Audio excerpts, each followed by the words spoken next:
नमस्कार, मैं आपके साथ अंजना और आप देख रहे हैं GNE न्यूज। आइए रुक करते हैं आज की बड़ी खबर पर। नाटो के नए महासचिव मार्क रट, जो हाल ही में डच प्रधानमंत्री से इस पद पर आए हैं, अमेरिकी कांग्रेस में सांसदों से मुलाकात के दौरान बेहद सख्त लहजे में बोले।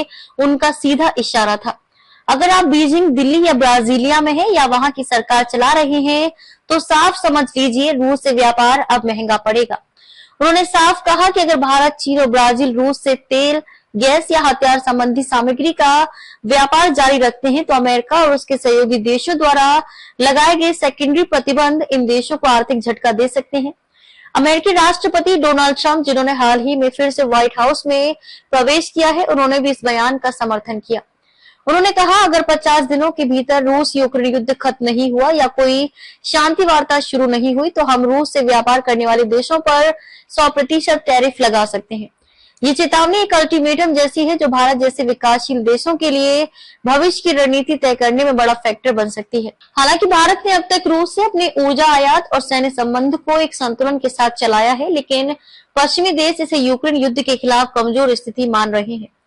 भारत ने यूएन में कई मौकों पर रूस के खिलाफ मतदान से परहेज किया है और रूस से सस्ता कच्चा तेल खरीदना जारी रखा है, जो अमेरिका और नाटो को अखरता रहा है। रट की चेतावनी सिर्फ कूटनीतिक संदेश नहीं बल्कि अर्थव्यवस्था और व्यापार पर प्रभाव डालने की रणनीति भी है। मार्क रट और ट्रंप दोनों ने कहा कि भारत, चीन और ब्राजील जैसे देशों को चाहिए कि वे रूसी राष्ट्रपति व्लादिमीर पुतिन को शांति वार्ता के लिए फोन करें और उन्हें मनाएं, वरना इन देशों को अंतर्राष्ट्रीय मंचों और व्यापार में नुकसान उठाना पड़ सकता है। सीनेटर थॉम टिलिच ने ट्रंप की 50 दिन की डेडलाइन पर आशंका जताई है। उन्होंने कहा कि ये वक्त पुतिन को और आक्रामक बनने का मौका दे सकता है। वो इस समय का इस्तेमाल युद्ध में नई जमीन कब्जाने के लिए कर सकते हैं, जिससे शांति वार्ता में उनकी स्थिति और मजबूत हो जाएगी। उन्होंने सुझाव दिया कि किसी भी वार्ता में पुतिन की नई जीतों को मान्यता नहीं दी जानी चाहिए। रट ने यह भी बताया कि नाटो ने अमेरिका के साथ डील कर ली है, जिसके तहत अमेरिका यूक्रेन को मिसाइल, एयर डिफेंस और गोला बारूद देगा, लेकिन खर्च यूरोपीय देश उठाएंगे। ये नई रणनीति यूक्रेन को शांति वार्ता में बेहतर स्थिति में पहुंचाने के लिए बनाई गई है। जब रट से पूछा गया कि क्या यूक्रेन को लॉन्ग रेंज मिसाइलें भी दी जाएंगी तो उन्होंने कहा, भारत ने हमेशा रणनीतिक संतुलन बनाए रखने की कोशिश की है।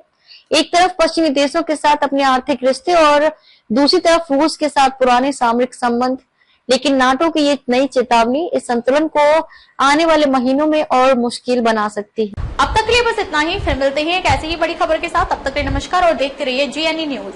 अगर आपको ये वीडियो पसंद आई हो तो इसे लाइक करें व शेयर करें। ऐसी लेटेस्ट अपडेट पाने के लिए बेल आइकन को प्रेस करना ना भूलें। अगर आप हमें फेसबुक या फिर इंस्टा के माध्यम से देख रहे हैं तो हमारे पेज को फॉलो जरूर करें। धन्यवाद।